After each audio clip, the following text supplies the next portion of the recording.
Meu amigo, reviravolta na situação do Cuejá. O Vasco da Gama trabalha com um plano B. O Vasco tenta trazer aí um jogador muito bom. E o seguinte, a gente vai falar aqui sobre a situação aí do camisa 10, jogador aí que joga do lado de campo, que o Vasco teria aberto negociações. As notícias quentes na parte da manhã, envolvendo aí contratações, janela que começa no dia 2 de julho e termina no dia 3 aí de agosto. E o seguinte, a gente vai falar bastante também sobre essa situação do Maracanã. O Vasco hoje entrando aí com medidas bruscas contra o Flamengo na justiça. A gente simplesmente vai falar aqui também sobre Vasco da Gama e Fluminense. O Vasco aí que ensaia duas modificações na equipe titular e a situação lá da reforma de São Januário que está dando o que falar com o prefeito Eduardo Paes. Então eu peço a você, meu amigo, minha amiga, sem sacanagem, sem maquiagem, a partir de agora a gente traz o vídeo aí para vocês. Bem, seguinte, vamos começar falando aqui sobre essa situação do Maracanã, porque hoje, logo pela parte da manhã, a gente toma conhecimento que o Vasco vai ingressar na justiça oficialmente, mais uma vez, contra Flamengo e Fluminense, pois o Vasco fez um pedido para que o jogo contra o Santos fosse lá no Maracanã. Essa situação já está até chata demais e não recebeu um retorno aí da dupla Flamengo e Fluminense. Situação agitada aí com relação ao Maracanã. E o Vasco não gostou nem um pouco do tratamento que seus torcedores tiveram aí para comprar os ingressos para o jogo contra a equipe do Fluminense. O Fluminense fez uma sabotagem aí deliberada para que a torcida do Vasco tivesse dificuldade para comprar ingresso, deu uma carga só de 10%, a diretoria do Vasco aí não gostou dessa situação. Sobre o jogo aí contra o Fluminense, a gente pode ter duas novidades no time titular. Rodrigo, né, voltou a treinar como titular e o Orelhano foi testado ontem no lugar do Alex Teixeira. Eu gostaria de saber a sua opinião sobre esses assuntos aí. O Fluminense vem empolgado após vitória aí contra o River Plate nesta semana e o Vasco da Gama aí vai ter uma casca grossa para poder descascar aí. Vamos torcer para que dê tudo certo aí, para que a gente possa reencontrar o caminho das vitórias. Porque o Vasco vem de derrota, o Fluminense também vem. Quem perder vai ficar muito pressionado nesse campeonato brasileiro. Ontem a gente teve uma notícia boa, a gente teve um reforço aí confirmado. O Riquelme, depois de um ano, voltou aí a treinar. Graças a Deus aí, já está liberado já pelo departamento médico e à disposição do Maurício Barbieri.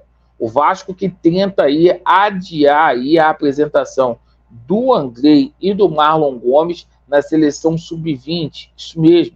O Vasco fez um requerimento aí à CBF para liberá-los só no dia 15, porque o Vasco gostaria de contar com os dois atletas para o jogo contra o Coxa e contra o Santos. A CBF falou, não, a gente quer que eles fiquem, que eles sejam disponibilizados para a seleção no dia 8. Então esse aí seria o último jogo aí do Andrei e do Marlon antes do Mundial. A CBF está dificultando aí para o Vasco. Bom, sobre a situação lá da reforma lá de São Januário.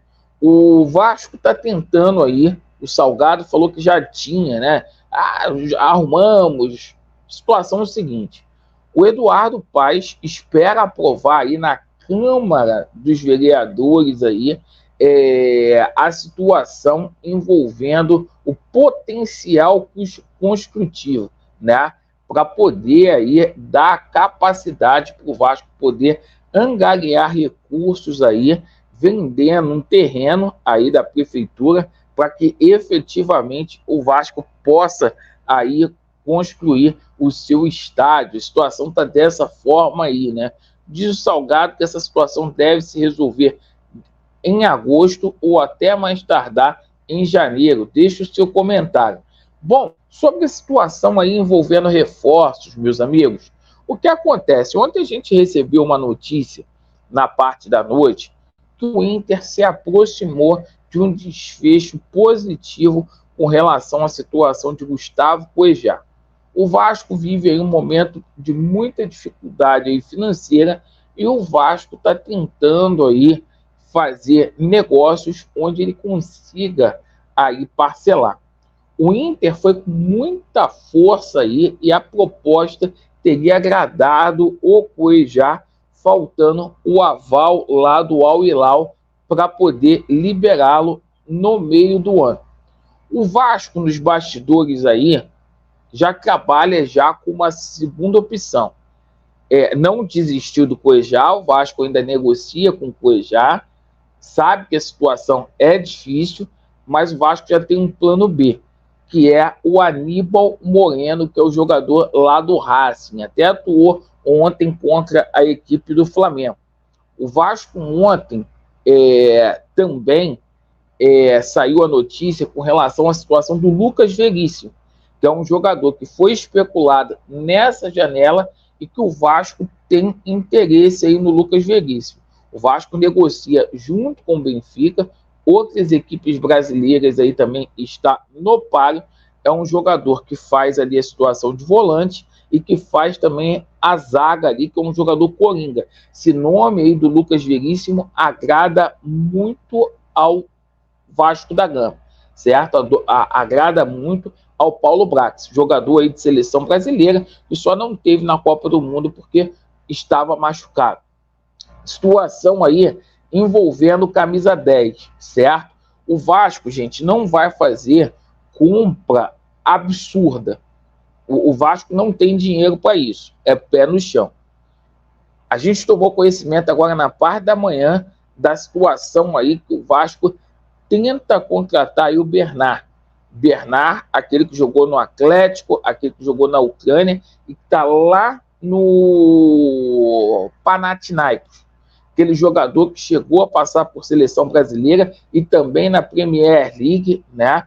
Que atuou lá pelo Everton, fez até dupla lá com outros jogadores brasileiros. Seguinte, eu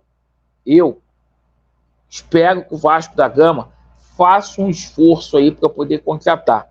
Essas negociações, né, seriam aí por empréstimo, então o Vasco não teria que desembolsar tanto dinheiro assim, só arcando aí com a situação de salário. Paulo Brax, está muito lento, está muito devagar, vamos acelerar. Agradeço pela sua atenção, Vasco neles e a verdade prevalecerá. Valeu!